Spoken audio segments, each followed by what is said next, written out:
Bienvenue au Canada. Dans cette vidéo, vous allez découvrir la culture trail running du Québec à l'occasion du Québec Méga Trail. On va partir sur les meilleurs sentiers running de la province et aussi visiter les meilleurs spots de la ville. On ira même goûter une poutine. Bref, vous allez voyager dans cette vidéo. C'est parti.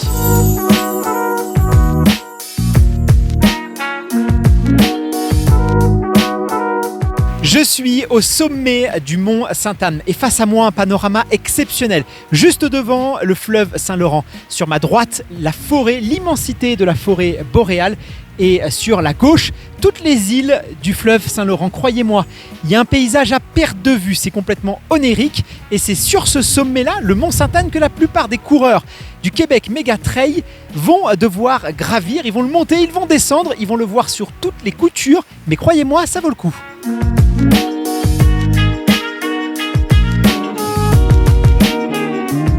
Juste derrière moi, l'un des bijoux du patrimoine du Québec, la grande réserve nationale de faune de Cap-Tourmente. Elle a été créée, cette réserve nationale, en 1978 afin de préserver l'écosystème du Marais, notamment pour protéger la grande oie des neiges. Alors cette grande oie, c'est vraiment une ultra trailleuse puisqu'elle part du nord de la Floride pour aller jusqu'en Groenland. Il faut savoir que c'est des oies qui sont capables de faire jusqu'à 8000 km par an en moyenne. Et justement, elle s'arrête juste derrière moi. C'est un peu le ravito à mi-parcours. Donc n'hésitez pas à venir y faire un tour. En plus, vous avez des sentiers de randonnée un peu partout, allant de 2 jusqu'à 11 km. C'est vraiment le paradis du randonneur ici. Donc c'est une étape à ne pas manquer.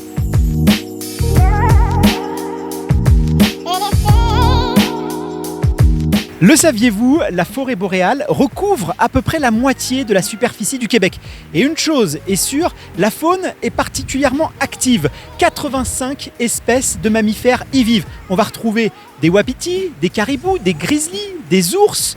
Les accidents sont très rares, mais si toutefois vous venez à croiser un ours lors d'un de vos footings, eh bien des locaux nous ont conseillé de ne jamais leur tourner le dos et surtout de leur parler et même, pourquoi pas, leur chanter une petite chanson. Il paraît que ça les fait fuir. Alors est-ce qu'il faut leur chanter du Garou, du Céline Dion ou encore du Natacha Saint-Pierre? Je ne sais pas. Moi en tout cas, j'espère ne pas avoir à le faire.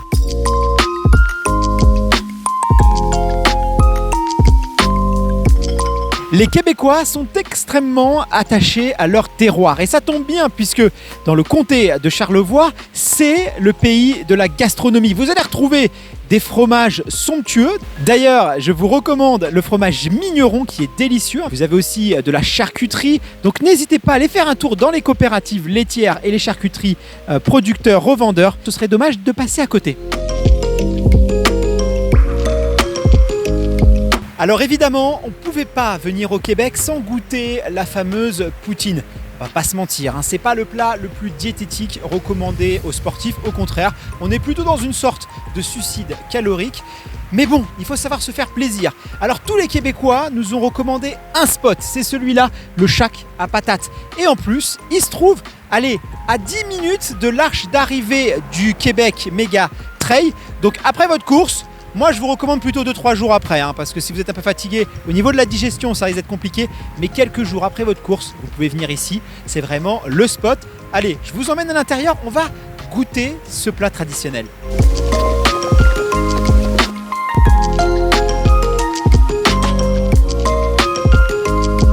La voilà, la fameuse poutine du Québec. Alors, je ne vais pas vous dire que j'ai traversé l'Atlantique spécialement pour la manger, mais je ne vous cache pas que j'avais quand même très envie de découvrir ce plat, d'autant plus que personnellement j'en ai jamais mangé. Alors pour vous décrire un petit peu à quoi est-ce que ça ressemble, vous avez des frites évidemment, là c'est des frites maison, pas de frites surgelées, surtout pas.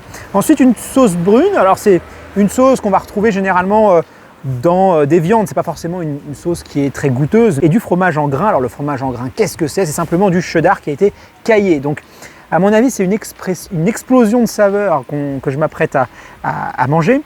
Pour la petite histoire, les Québécois se revendiquent, les différentes régions du Québec se revendiquent plus ou moins tous l'origine, la paternité de ce plat. Il semblerait que ce soit plutôt un plat du centre du Québec. Et le mot poutine, il vient tout simplement, alors c'est pas du tout en référence évidemment à un certain dirigeant russe, mais il vient du mot pudding. Vous savez, c'est ces gâteaux anglais où on mélange un peu tout, tout ce qu'on trouve dans le frigo pour faire un gâteau, et c'est un peu ça aussi la poutine. Bon, allez, assez parlé, je vais déguster ce plat. C'est surprenant. Déjà, première chose, on me l'a vendu comme un plat extrêmement gras. C'est sûr que c'est pas diététique, mais je trouve pas ça. Voilà, ça va, c'est raisonnable. C'est pas une raclette, quoi. Je trouve que la raclette c'est plus gras. Le fromage, il est, ça ressemble un peu à du Babybel, le fromage, grossièrement, quoi. Les frites sont bonnes. Moi, c'est plutôt un bon point. Hein. Moi, je trouve ça bon. Je ne mangerai pas tous les jours, mais franchement, je pensais pas aimer. Je pensais que ça allait être trop gras. Moi, je trouve ça bon.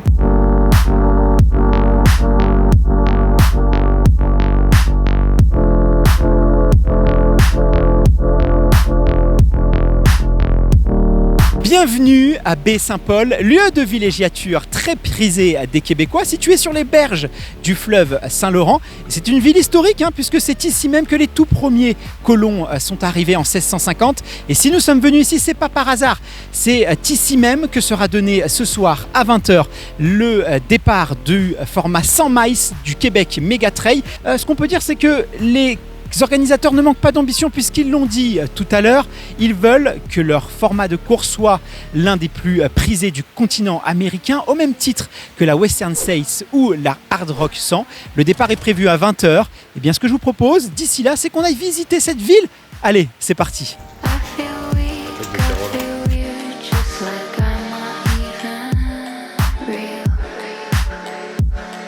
Je marche au beau milieu de la rue Saint-Jean-Baptiste qui est située en plein cœur de Baie-Saint-Paul. Alors si vous passez par la province du Québec, vous devez absolument venir dans cette rue qui a été élue en 2007 capitale culturelle du Canada. Vous allez pouvoir y retrouver de nombreux cafés, des restaurants pour goûter aux produits traditionnels du terroir québécois et pourquoi pas aussi visiter une des nombreuses galeries d'art puisqu'il y a une concentration de galeries d'art assez impressionnante ici et aussi faire du shopping ou magasiner comme on dit au Québec. Et c'est d'ailleurs ce que je m'apprête à faire dès maintenant.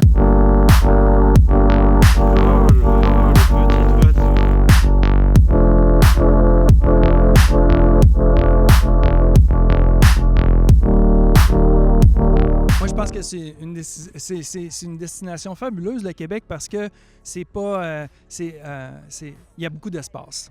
Donc, si vous voulez avoir un sentiment de paix durant vos vacances, puis avoir le goût de goûter un peu au trail québécois, le vrai technique, là, parce que je dis souvent ça aux gens de la Réunion, là, ils vont savoir c'est quoi du vrai technique, parce que les autres, ils disent toujours que leur course est technique, ça me fait bien rire. Là, si vous pouvez venir ici, là, on mange bien, les gens sont sympathiques, puis j'invite en particulier tous les Français, parce qu'il n'y a pas la barrière de la langue, puis vous allez voir, comme vous pouvez l'entendre, mon accent, on a tout cet accent-là qui fait en sorte que c'est un peu drôle de nous entendre parler puis de discuter avec nous.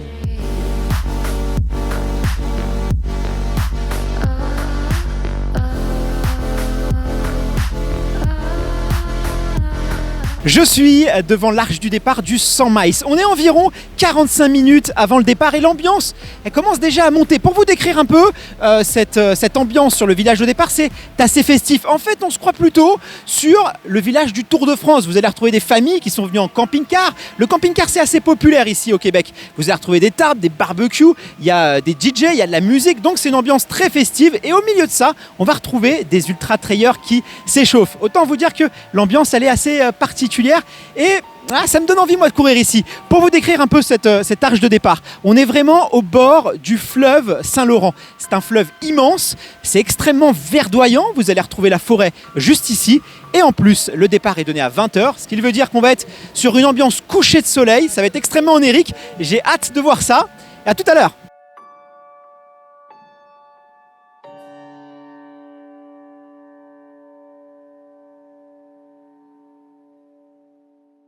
Je me trouve avec Braden qui va faire son tout premier 100 miles ce soir. Comment est-ce que tu te sens à quelques minutes du départ?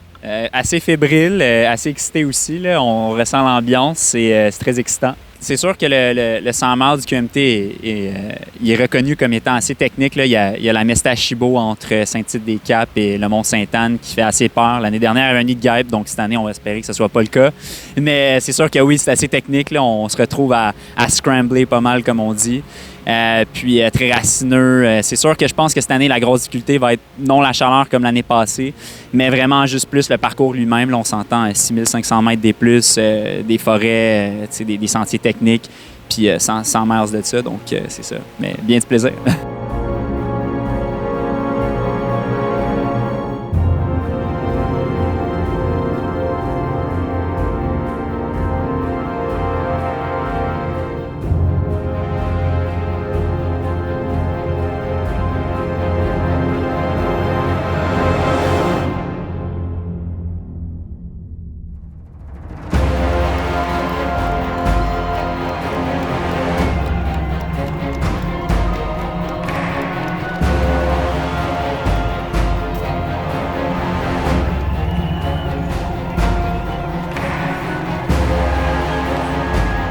Ça y est, les ultra-trailers et les ultra-trailleuses sont partis sous une pluie battante. Je vais vous expliquer ce qui les attend. 160 km avec 6500 mètres de dénivelé positif. Un parcours assez technique, avec des côtes, avec des parties assez roulantes où il faut faire jouer ses qualités de vitesse et aussi une capacité à pouvoir gravir les sommets. Les meilleurs d'entre eux sont attendus dans 20 heures au pied du mont Sainte-Anne et on sera là pour les accueillir.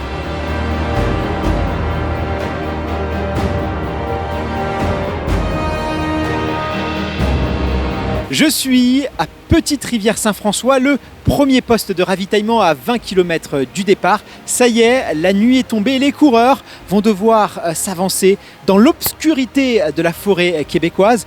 Je peux vous dire que le terrain n'est pas forcément des plus amicales. Il y a des moustiques, la faune sauvage est aussi très présente, les petits bruits peuvent faire un peu peur et surtout avec la pluie, le terrain est très glissant. Et croyez-moi, le réalisateur en a fait l'expérience avec une chute assez monumentale. Les coureurs vont donc s'enfoncer dans la nuit, d'autant plus que la densité est assez faible, donc ils risquent d'être assez esselés. Pour nous, ça va être un peu compliqué de les suivre dans l'immensité de la forêt québécoise et donc on se retrouvera dès le lever du soleil.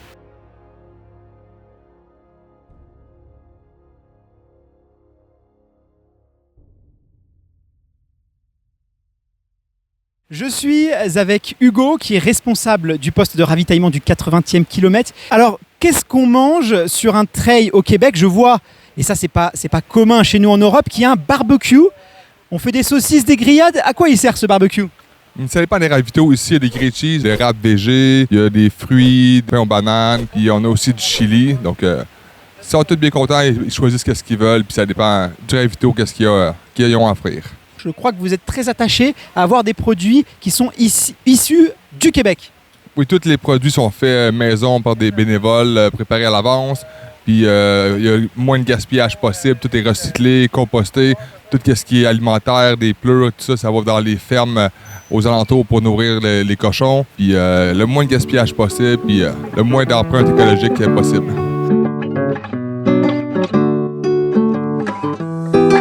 Alors je suis avec Ali, vous avez pu remarquer son stéthoscope qui trône sur son cou. Ali, tu es infirmière et il y a une particularité au Québec sur les courses de 100 miles, c'est que tous les participants, avant le départ et pendant les différents checkpoints, doivent passer une espèce d'examen médical. Alors chez nous en Europe, évidemment, vous le savez, il faut un certificat médical, mais ici, c'est un autre protocolaire. Est-ce que tu peux nous expliquer comment ça se passe? En fait, les coureurs vont passer la veille de la course, en fait, le soir même de la course, ils vont passer, faire un test médical. Donc, on veut prendre les signes vitaux, le poids, s'assurer qu'on a une valeur de référence pour le lendemain quand ils vont passer, qui est aujourd'hui présentement. On veut s'assurer que, justement, leur état général par rapport à comment ils sentent le stress, etc. Puis nous, on se note ça pour avoir une idée générale quand ils reviennent. Puis c'est ça, quand on repasse le lendemain comme en ce moment, bien là, on va vraiment s'assurer que les signes vitaux sont encore stables, qu'il n'y a pas un gros changement avec notre valeur de référence de la veille. Puis on va s'assurer aussi que le poids n'est pas trop élevé ou trop diminué là, pour ce qui pourrait nous aider là, à pas diagnostiquer, là, mais juste nous aider à comme, mieux interpréter les problèmes qui pourraient s'en suivre. Là. Alors vous allez réexaminer chacun des coureurs ou c'est des contrôles aléatoires? Tout le monde. Tout le monde. Et du coup, j'imagine que si l'état de santé d'un participant, vous jugez qu'il est beaucoup trop fatigué, l'état est trop dégradé, est-ce que vous avez la possibilité finalement de l'exclure de la compétition? Oui, malheureusement, mais heureusement en même temps dans le sens où c'est pour leur sécurité à eux puis la sécurité de tout le monde. La plupart des gens là, sont quand même assez aptes d'eux-mêmes de savoir que quand ils arrivent à pas filer. Donc, ces gens-là vont souvent nous parler en premier, là, qui filent pas, qui sentent pas bien, qui se sentent moches. Puis à ce moment-là, on va les aider à comme se réhydrater. Puis si on n'arrive vraiment pas à faire un résultat, ce qu'on n'aime vraiment pas, on va devoir exclure la personne. Évidemment, souvent, elle est consentante à s'exclure.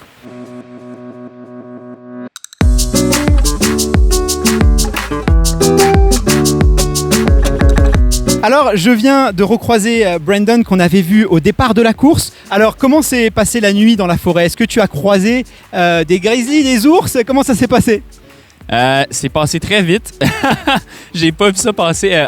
En vrai, j'ai rencontré 2 autres coureurs, alors c'était quand même cool. On s'est relayés pendant un bout.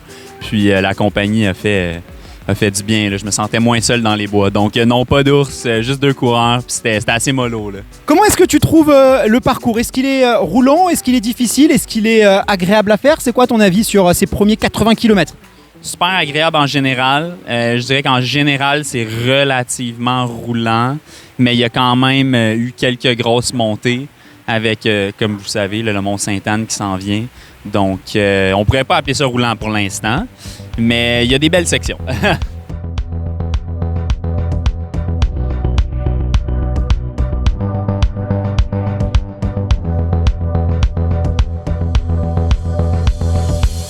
Courir au Québec Méga Trail, c'est aussi courir sur un bout d'histoire du Canada. Par exemple, ici, nous sommes sur le sentier Mestachibo. Ici, les autochtones amérindiens empruntaient ce chemin pour le commerce de peau de bête. Et c'est aussi ça qui fait la beauté du Québec Méga Trail. On passe un peu par l'histoire du Canada.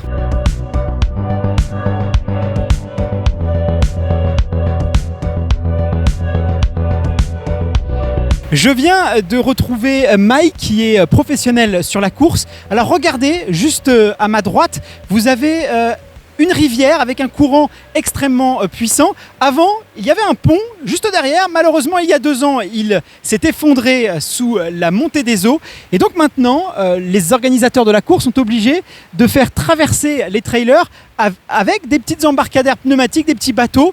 Et Mike, justement, c'est ton job sur la course. Déjà, ma première question, comment est-ce que tu as fait?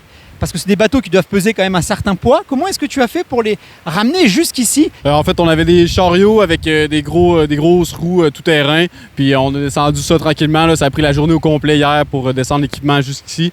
Avec des systèmes de cordes pour se ralentir parce qu'on n'était pas capable de ralentir l'équipement. Là. C'est une pente à 45 degrés ici. Alors, c'était assez ardu. Alors justement, combien de participants tu vas tracter jusqu'ici? Je sais que la 100 miles passe par ici, mais est-ce que d'autres formats de course vont pouvoir avoir l'occasion de passer par là, d'emprunter le petit bateau?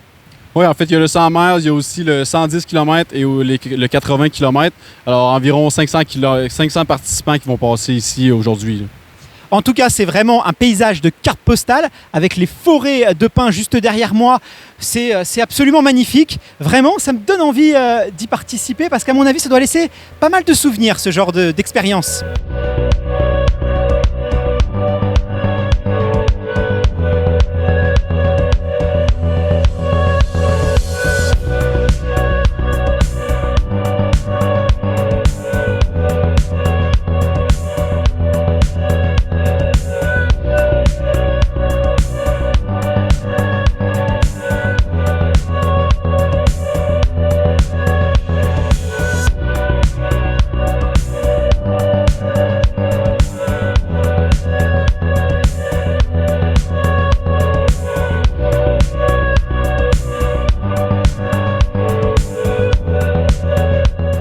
Parcours pas très traumatisant, assez souple, on courait souvent dans les singles, c'est ça que j'adore. Et puis il y avait beaucoup de ruisseaux à traverser et puis et à un moment donné on traversait en bateau. Du coup, à partir de cette partie-là, il y a un grand moment, c'était vraiment technique, fallait enjamber des gros blocs de rochers et tout ça, donc j'ai adoré. Et puis un parcours très très varié. Ouais, j'ai adoré le Québec dès l'arrivée, un super accueil et puis je vais essayer de profiter aujourd'hui maximum. Il y a certains endroits, ça m'a vraiment surpris de voir. Il y avait un chute d'eau ici juste en bas. Quand je suis arrivé, waouh, c'était juste, je ne croyais pas en fait. C'était une bonne surprise et puis très très bel accueil.